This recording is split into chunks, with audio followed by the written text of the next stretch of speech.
Alors, bonjour et bienvenue à cet autre enseignement de la parole de Dieu. Vous savez, la doctrine de l'enlèvement prétribulationnel est un sujet de débat parmi les chrétiens et pour plusieurs raisons. Et c'est particulièrement aussi en ce qui concerne la question de savoir si les croyants seront enlevés avant la période des tribulations. Et c'est là qu'une grande partie du débat par rapport à cette fausse doctrine. Deux passages bibliques sont souvent cités pour soutenir cette doctrine. On a Apocalypse, chapitre 3, verset 10, et Sophonie, chapitre 2, verset 10. Cependant, une analyse de ces versets dans leur contexte nous amène à remettre en question cette interprétation. Parce que les versets, et c'est ça qu'on va voir aujourd'hui, est-ce que les versets appuient réellement ou démontrent réellement qu'ils appuient un enlèvement avant la période des tribulations, ou si vous préférez, un enlèvement pré-tribulationnel.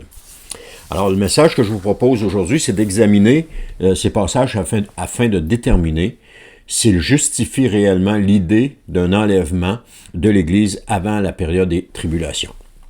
Maintenant, regardons si ces passages mentionnent bien ce qu'ils prétendent qu'ils disent. Le premier, c'est Apocalypse, chapitre 3, verset 10, et nous allons prendre le temps de le lire. Vous allez le voir apparaître à l'écran. « Parce que tu as gardé ma parole avec persévérance, moi aussi je te garderai à l'heure de l'épreuve qui va venir sur le monde entier, pour mettre à l'épreuve les habitants de la terre. » Intéressant, ce passage parle bien de garder à l'heure de l'épreuve qui va venir sur le monde. D'ailleurs, le contexte du message fait partie du message qui est adressé à l'Église de Philadelphie, que l'on retrouve au chapitre 3 de l'Apocalypse. Et si vous savez, si vous vous souvenez, le chapitre 2 et le chapitre 3 est consacré au message adressé aux 7 églises de l'Apocalypse, dont Philadelphie fait partie de celle-ci. Donc, la ville de Philadelphie était connue pour ses tremblements de terre, et ses habitants vivaient dans une certaine insécurité matérielle. Alors, spirituellement, également, l'Église de Philadelphie est louée pour sa fidélité et sa persévérance. Donc, contrairement à certaines autres églises mentionnées dans l'Apocalypse, l'Église de Philadelphie ne reçoit aucun reproche. Et la raison est bien simple, parce que lorsque nous sommes dans l'épreuve, ce n'est pas des reproches que nous avons besoin lorsqu'on est dans l'épreuve, ce sont des encouragements. Et ça, le Seigneur Jésus le sait. Et nous savons aussi, chacun de nous, lorsque nous passons à travers des moments d'épreuve, nous avons besoin d'encouragement pour nous aider à continuer d'avancer, à persévérer. Et c'est ça que le Seigneur fait avec nous. Il nous encourage, il nous fortifie, il nous donne des passages bibliques qui nous aident à persévérer. Et lorsque on passe à travers une épreuve, on devient plus fort. Et chacune des épreuves nous amène encore plus fort et encore plus fort. Parce que chacune des épreuves nous permet de nous attacher davantage au Seigneur Jésus, d'avoir encore plus foi en lui, d'espérer en lui, de croire en lui, d'avoir cette certitude que Jésus va intervenir dans notre vie à un moment donné ou à un autre. Et cela, Jésus le sait, et c'est ce qu'il fait avec l'Église de Philadelphie.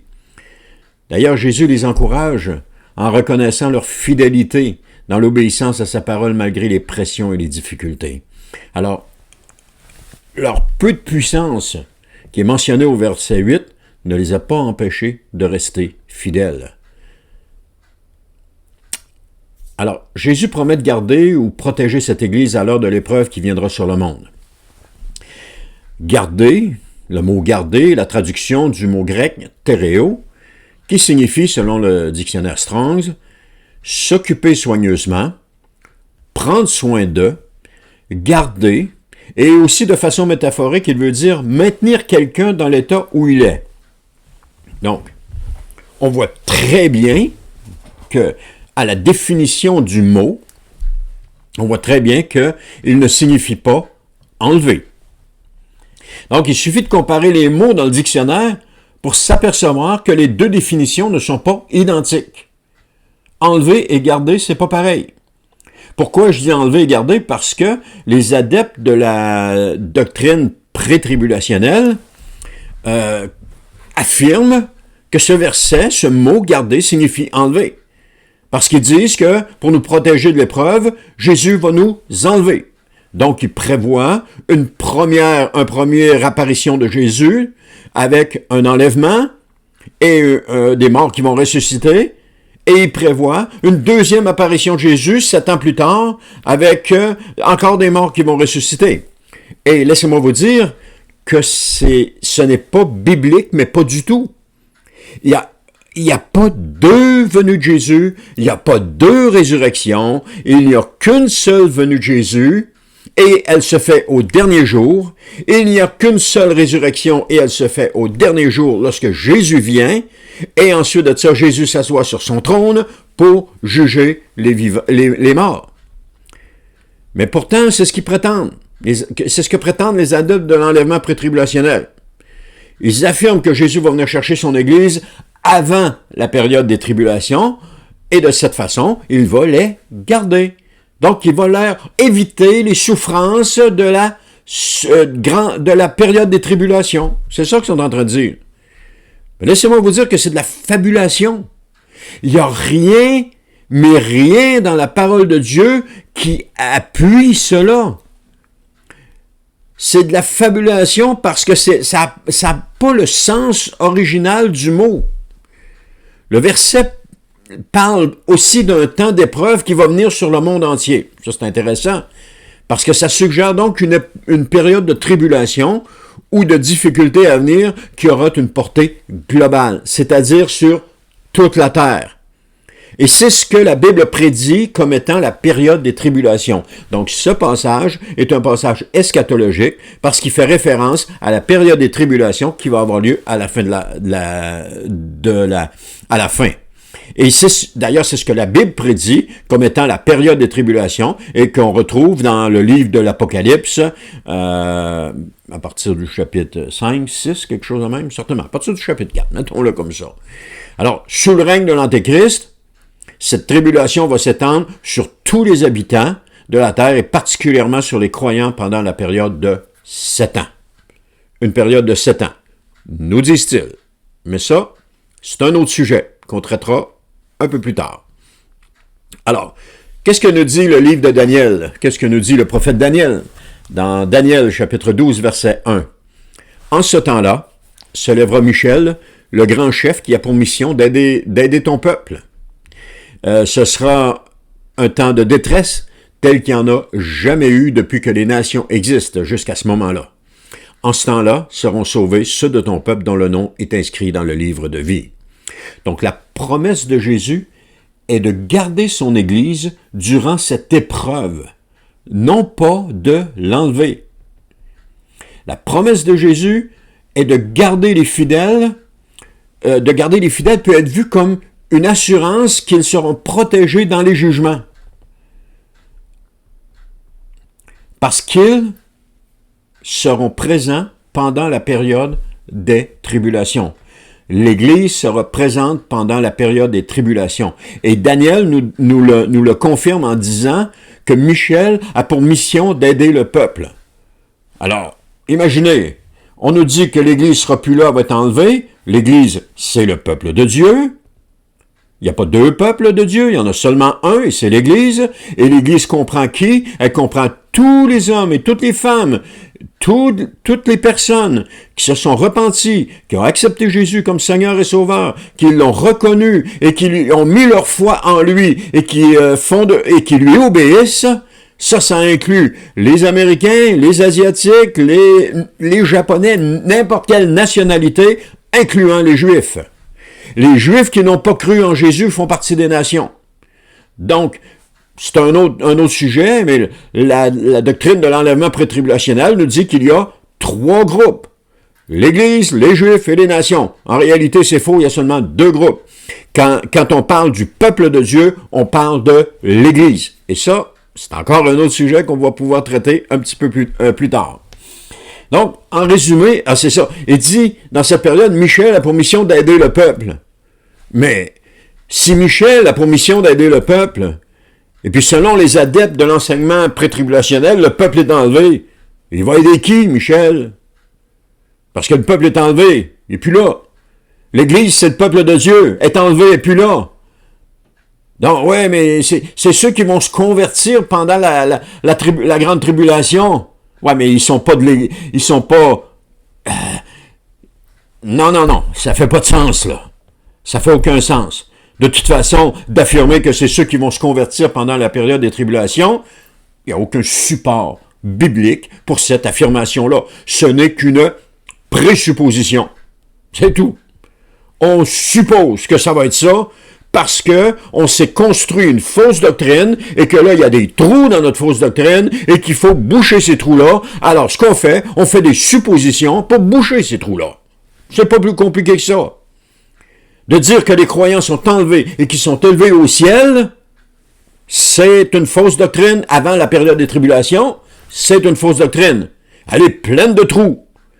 Et là, on va dire, OK, pour boucher un trou, on va dire, OK, non, mais les chrétiens, les gens qui sont là, ce sont ceux qui sont convertis pendant la grande tribulation. Ça fait pas de sens. Ça fait aucun sens. Donc, en résumé, Apocalypse 3.10 est un verset qui nous offre un réconfort, un réconfort aux chrétiens de Philadelphie, en leur promettant la protection divine en raison de leur fidélité face à une future épreuve qui touchera le monde entier. C'est une reconnaissance de leur persévérance et une assurance que leur foi sera récompensée par la protection de Dieu. Et c'est aussi une promesse pour les croyants qui passeront par la période des tribulations. Parce que oui, l'Église sera présente pendant la période des tribulations. C'est un encouragement à persévérer et à rester attaché au Seigneur Jésus à travers toutes les épreuves que va vivre le peuple de Dieu. Et maintenant, regardons le passage de Sophonie, chapitre 2, verset 3, qui dit, c'est l'autre verset qui est utilisé comme argument en disant que voici, ceci, ça prouve que c'est l'enlèvement pré-tribulationnel. Vous me direz si vous voyez quelque chose là-dedans qui a rapport à un enlèvement pré-tribulationnel, mais moi je n'en vois pas du tout. Alors, regardons ensemble, vous allez voir apparaître à l'écran, ça dit, « Tournez-vous donc vers l'Éternel, vous tous les humbles du pays, vous qui faites ce qui est droit. Cherchez à accomplir ce qui est juste, efforcez-vous d'être humble, peut-être serez-vous mis à l'abri au jour de la colère de l'Éternel. » Maintenant, regardons ce que dit ce passage dans son contexte, parce que c'est important. C'est facile de prendre un passage, de sortir de son contexte et de boucher un trou avec. Mais si on regarde le contexte nous dit vraiment qu'est-ce qu'il y en est. Alors, ça nous dit, d'abord, Sophonie a exercé son ministère pendant le règne du roi Josias, un roi de Juda qui était connu pour ses réformes religieuses, puis c'était en même temps un bon roi. C'est aussi le contexte historique qui est celui d'une période de grande apostasie en Juda. Et c'est une nation plongée dans l'idolâtrie et l'injustice malgré les efforts que Josias a fait pour ramener le peuple à l'adoration à l'Éternel. Le livre de Sophonie est essentiellement un avertissement du jugement de Dieu sur Juda et les nations environnantes à cause de leurs péchés. Et c'est toujours ce que Dieu a fait. Avant le déluge, Dieu a averti les gens. Ils n'ont pas écouté, ils ont péri. Avant, pour Israël, Dieu a averti les gens, ils n'ont pas écouté, il les a déportés. Juda et Benjamin, Dieu les a avertis, ils n'ont pas écouté, ils ont été déportés. Et c'est ce qui s'est produit lorsque Nebuchadnezzar a envahi Juda et qui a déporté les habitants de Babylone entre 605 et 586 avant Jésus-Christ. Sophonie avait annoncé le jour de l'Éternel, un jour de colère divine, de jugement et de destruction pour ceux qui ne se repentent pas. La période des tribulations n'est pas quelque chose pour les croyants, mais elle est un temps pour les non-croyants de se repentir et de venir à Dieu. Malheureusement, ce que nous voyons dans le livre de l'Apocalypse, c'est qu'ils ne se repentent pas. Et que les fléaux sont envoyés les uns après les autres, pour que chacun d'eux puisse se repentir, et ils ne se repentent pas. Alors c'est un jugement, et un moment de destruction pour ceux qui ne se repentent pas. On voit bien ce que les prophètes ont annoncé de la part de l'Éternel, c'est bien réalisé. Jérémie, par exemple, Jérémie annonçait au peuple de Juda, « Rendez-vous aux Babyloniens si vous voulez avoir la vie sauve. » Et à l'intérieur de la ville, tu avais les prophètes qui disaient « Non, non, non, n'ayez crainte. Toutes les personnes qui sont été déportées vont être ramenées par le roi de Babylone. N'ayez crainte. Il va ramener aussi tous les trésors qu'il a pris. Ayez pas crainte, ayez pas peur. » Et Jérémie sur le côté disait « Rendez-vous, sinon vous allez périr parce que le jugement de Dieu va s'abattre. » Et Jérémie était celui qui disait la vérité. Et pourtant, c'est celui qui était le plus persécuté. Pourquoi? Parce qu'il disait la vérité. La vérité n'est jamais bonne à entendre. Quand je vous dis que la doctrine de l'enlèvement prétribulationnel est une fausse doctrine, c'est la vérité. Il suffit juste de regarder les versets comme on est en train de regarder aujourd'hui et vous allez vous apercevoir que c'est une fausse vérité. Une fausse doctrine, pardon. Il n'y a rien dans cette doctrine-là qui est appuyée sur les Écritures. Ce sont que des suppositions qui sont appuyées par des versets tirés hors de leur contexte. Rien là-dedans. Rien. Et les gens croient ça. Mais pourquoi les chrétiens croient ça? Parce que les chrétiens ne vérifient pas dans la parole ce qui est écrit.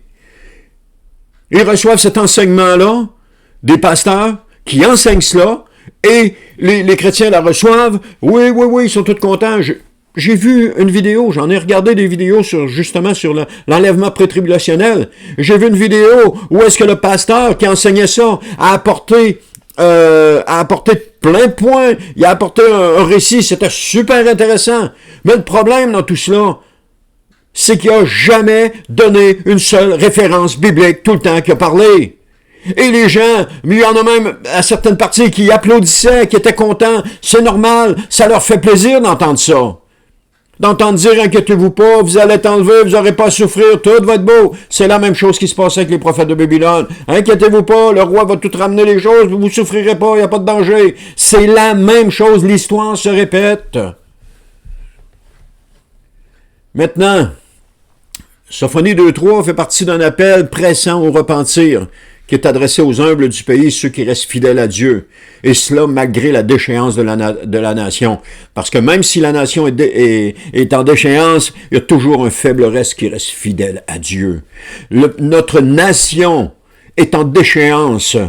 Il suffit juste de regarder toutes les atrocités qui se produisent. Et là, je parle pas de guerre, mais il y a plein d'atrocités qui se produisent. Il y a plein de choses qui arrivent. Et notre nation est en pleine déchéance présentement. Mais à travers cela, il y a toujours un reste pour l'Éternel qui est là, qui compte sur le Seigneur Jésus. Et cette déchéance va aller en grandissant encore plus.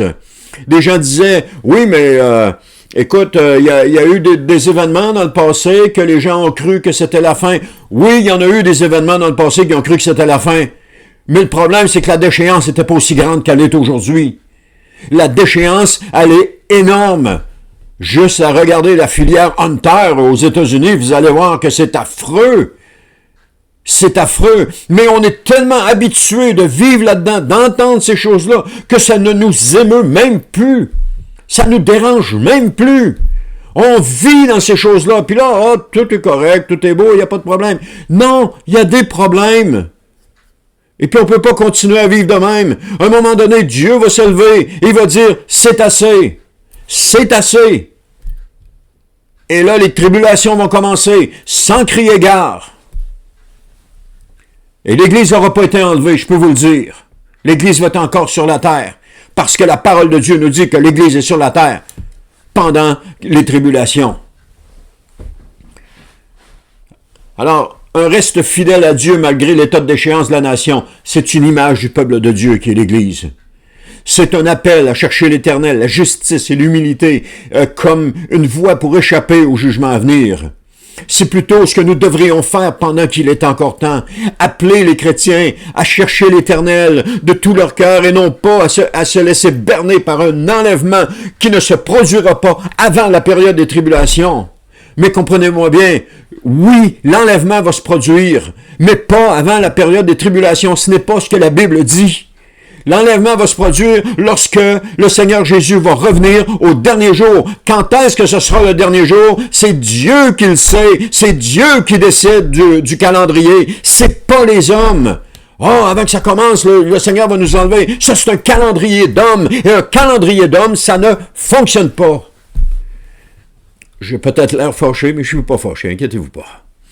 Alors l'expression peut-être serez-vous épargnés, suggère une lueur d'espoir, bien que le jugement soit certain. Donc peut-être que ceux qui ne sont pas à Christ aujourd'hui, peut-être qu'ils vont être épargnés s'ils viennent à Christ.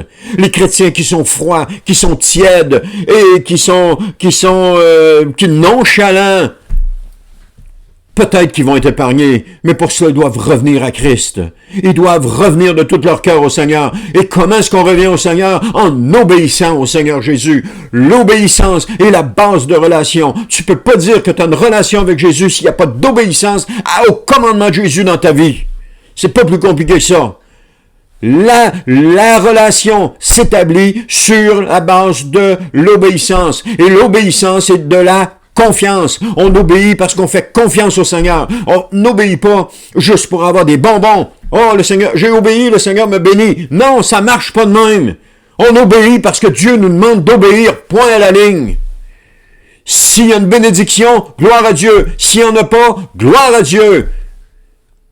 S'il y a des difficultés, gloire à Dieu. S'il n'y en a pas, gloire à Dieu. L'important, c'est d'obéir. L'obéissance est la base de la relation. S'il n'y a pas d'obéissance, il n'y a pas de relation. C'est pas plus compliqué que ça. Donc le jour de la colère de l'Éternel est une référence au jugement de Dieu qui va frapper Juda et les nations. Sophonie décrit ce jour comme un temps de grande détresse, de ténèbres et de malheur pour ceux qui persévèrent dans le péché. C'est une image forte de l'état des nations aujourd'hui. Et c'est ce qui va se passer lors de la période des tribulations pour ceux qui rejettent Dieu. Ce sera un temps de grande détresse dont personne ne pourra échapper. Non, personne. Tout le monde va être impacté. Le riche comme le pauvre, le petit comme le grand, l'homme, homme et femme, enfant, le gros comme le maigre. Tout le monde va être impacté dans cette situation-là. Il n'y aura pas d'exception. Tout le monde va être impacté. La seule exception qu'il y a, c'est le peuple de Dieu qui va être protégé pendant cette situation. Protéger, ça veut pas dire qu'il n'y aura pas des souffrances, ça ne veut pas dire qu'il n'endurera pas des difficultés, mais ça veut dire que la main du Seigneur va être sur lui et qu'il va le protéger. Et tant et aussi longtemps qu'il va continuer d'obéir au Seigneur, d'avoir foi en lui, d'espérer en son retour et d'attendre son retour avec persévérance, voilà. Même les croyants tièdes vont souffrir les mêmes maux, parce que le but de Dieu, c'est que les gens se tournent vers lui, cessent de pratiquer le péché et commencent à lui obéir. Le verset 3 de ce chapitre contraste avec les annonces de jugement.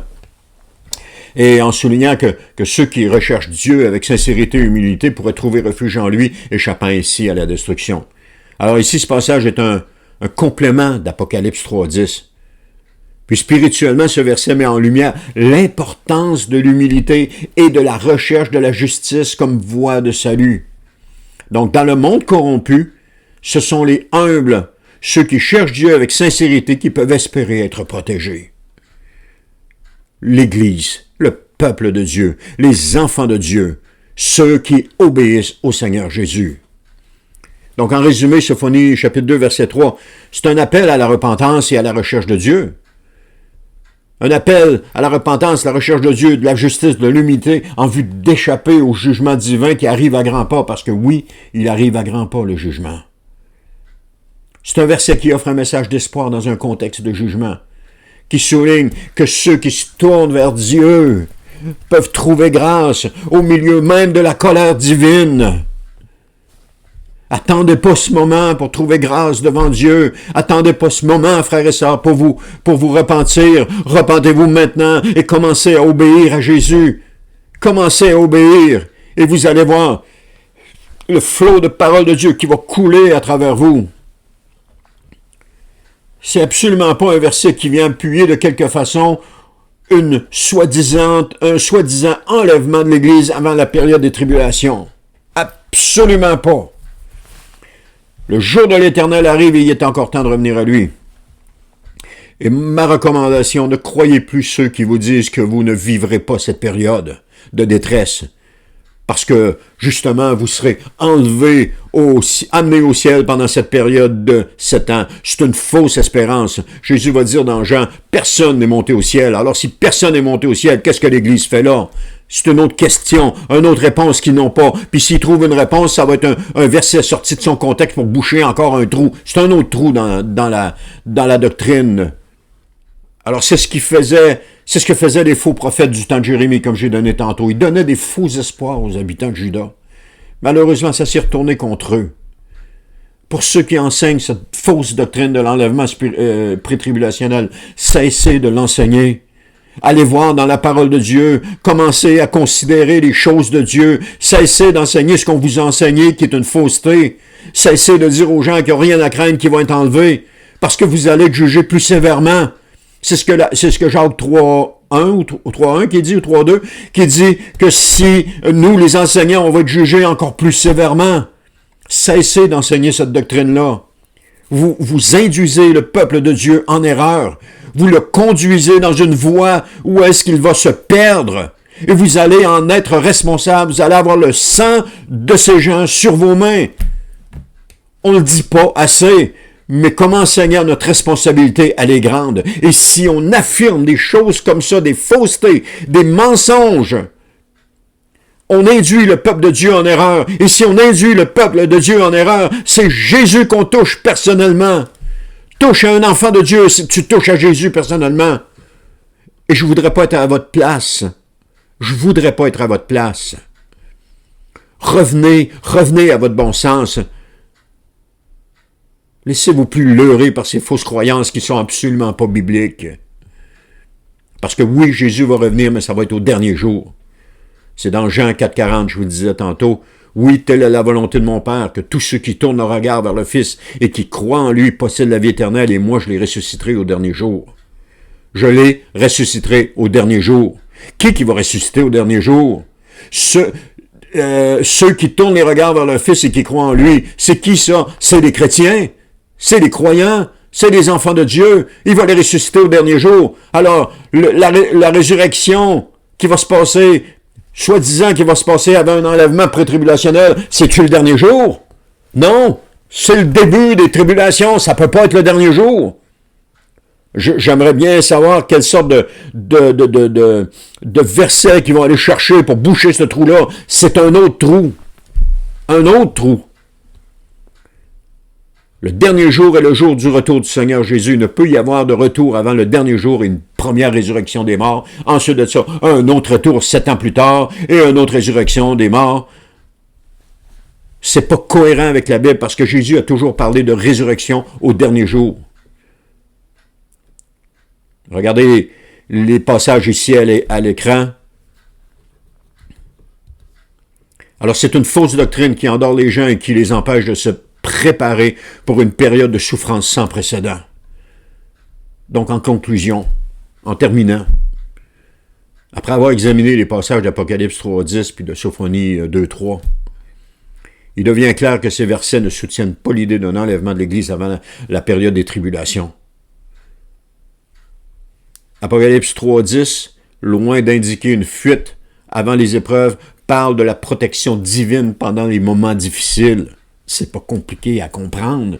Ça parle pas d'enlèvement, ça parle de protection. Sophonie, lui, invite à la repentance et à la recherche de Dieu, suggérant que ceux qui sont humbles et justes vont trouver refuge en lui. C'est pas difficile à comprendre. Ça parle de trouver refuge en Dieu plutôt que d'être enlevé. Alors ces versets nous rappellent que bien que des temps difficiles soient à venir, la fidélité et la persévérance en Dieu sont la clé pour traverser ces épreuves. Alors il est donc crucial de rester attaché à la vérité biblique et de ne pas se laisser séduire par des doctrines qui offrent de faux espoirs. Jésus nous a promis d'être avec nous dans les épreuves et notre confiance doit reposer sur cette promesse en étant prête à affronter ce qui viendra avec foi et courage, sachant que Jésus est avec nous. Amen. Amen. Gloire à Dieu. Merci d'avoir été à l'écoute et on se dit à la prochaine pour une autre vidéo.